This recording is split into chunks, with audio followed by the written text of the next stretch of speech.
എന്ന എളിയ ഗ്രാമത്തിൽ ദൈവത്തിൽ പൂർണ്ണമായി വിശ്വസിച്ച മറിയാം എന്ന കന്യകയെ അവൻ അതിനായി തിരഞ്ഞെടുത്തു.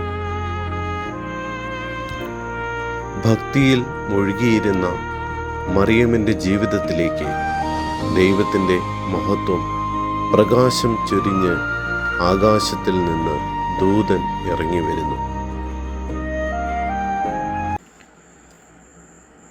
മറിയമേ, നിനക്ക് സ്വസ്തി.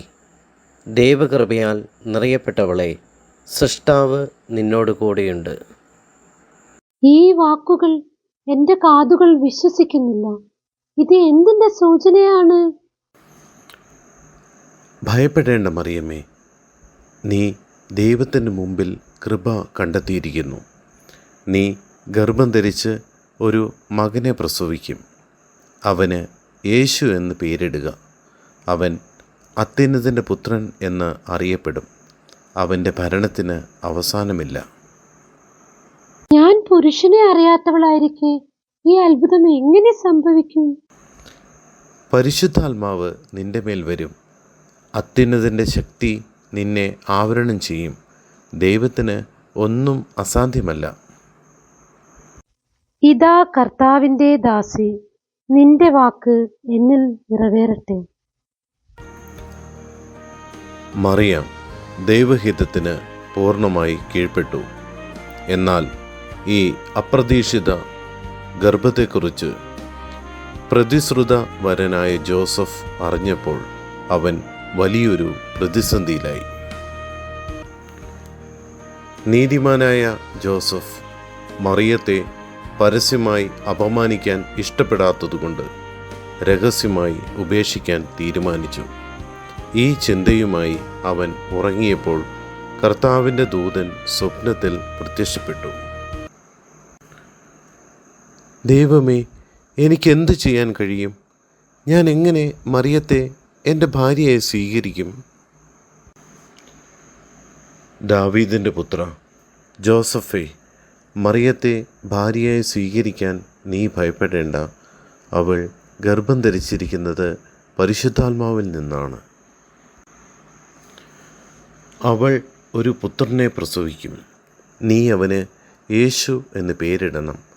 എന്തെന്നാൽ അവൻ തൻ്റെ ജനത്തെ അവരുടെ പാപങ്ങളിൽ നിന്ന് രക്ഷിക്കും. ജോസഫ് ഉറക്കമുണർന്നു. കർത്താവിൻ്റെ ദൂതൻ കൽപ്പിച്ചതുപോലെ അവൻ മറിയത്തെ ഭാര്യയായി സ്വീകരിച്ചു. ദൈവത്തിൻ്റെ രക്ഷാകരമായ പദ്ധതിയിൽ ജോസഫും പങ്കുചേർന്നു. ജോസഫും മറിയവും ദൈവഹിതത്തിൽ ഒന്നായി. റോമാ ചക്രവർത്തിയുടെ കൽപ്പന പ്രകാരം അവർ ദാവീദിൻ്റെ പട്ടണമായ ബേത്ലഹേമിലേക്ക് യാത്ര തിരിച്ചു. ഗർഭത്തിൻ്റെ പൂർണ്ണതയിൽ അവർക്ക് താങ്ങാനാവാത്ത ദുരിതമായിരുന്നു ആ യാത്ര. മറിയം ക്ഷീണിച്ചിരിക്കുന്നുവോ? ഒരുപാട് ദൂരം ഇനിയും നമ്മൾക്ക് യാത്ര ചെയ്യാനുണ്ട്. ജോസഫ്, എൻ്റെ സമയം അടുത്തിരിക്കുന്നു. ഒരിടം കണ്ടെത്തണം. ദൈവത്തെ ഓർത്ത് ഒരല്പം താമസിക്കാൻ ഇടം തരാമോ?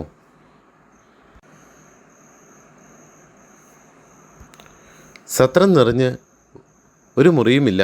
പുറത്ത് മൃഗങ്ങൾക്കുള്ള തൊഴുത്തുണ്ട്. അവിടെ നിൽക്കാം.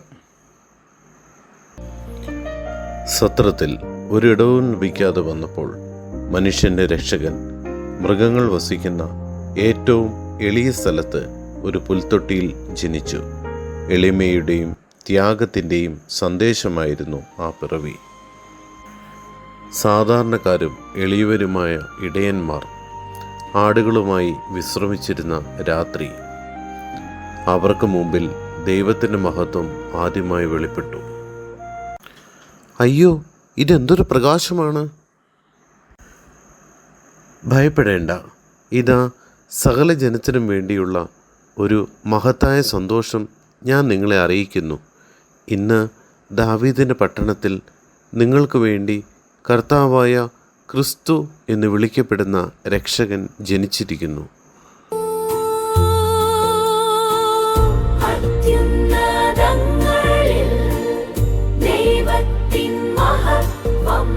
ഭൂമിയിൽ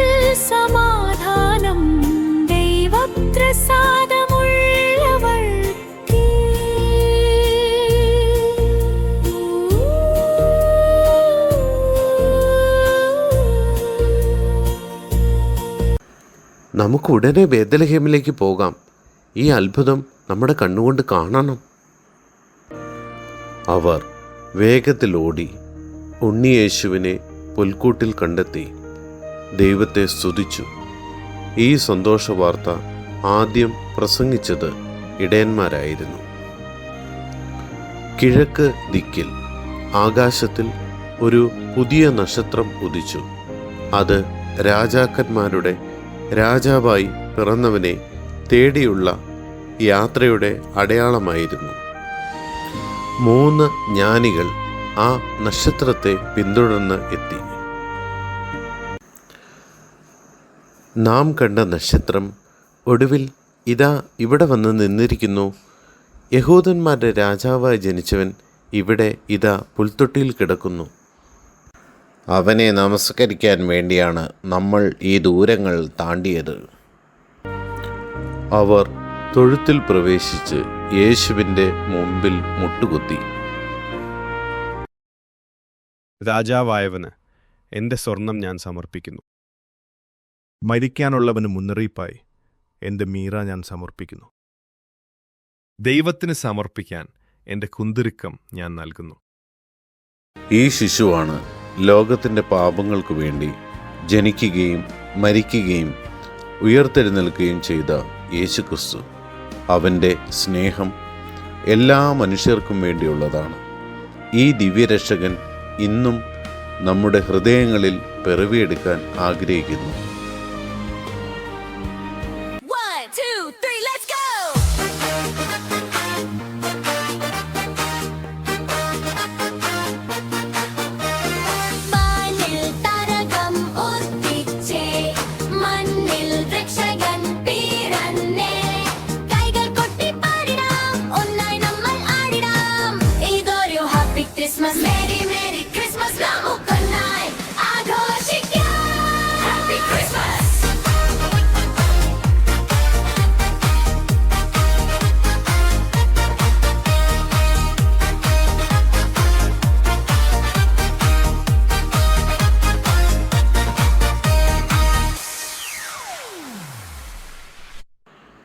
എല്ലാവർക്കും ക്രിസ്മസ് ആശംസകൾ.